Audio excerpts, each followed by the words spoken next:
Deliver natin to Ace. Umorder sa atin. Noted. Loyalty customer.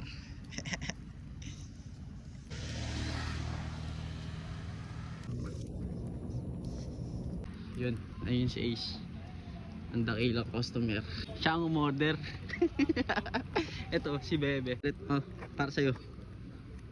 Wala straw. Ito, Okay. Try mo na. buksan ko para sa'yo.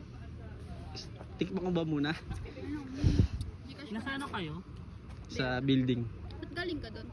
Ay, meron ng ano? Hindi ko to kay. Meron ng mancheta. Baka next week pa be. Bakit meron na dun sa kabila? Siyempre, nandun ako eh. Ako nagpaano dun eh. Ay, Pasimuno tangina eh. mo. Seryoso kasi. Oo nga, nandun nga ako sa building. Sa loob. Ay, sa loob ba? Nag-gusali. Sa loob ng gusali, third floor. Building B? Oh, pangatlong palapag. Ay, hindi kayo nagkaano. Ito yung dakilang customer. Hindi lagi nagugulan ako. Pag Dun walang nga. mancheto. Oo, pag walang budget. Yung ina yun. Inabayad na. Di tayo Pasabog lista yung pa. ano. Yan ah, di tayo lista Wow, pa. kala mo talaga hindi ako Baka istapahin mo kami. Sumo kita sa boss ko. Bye, thank you. Yan.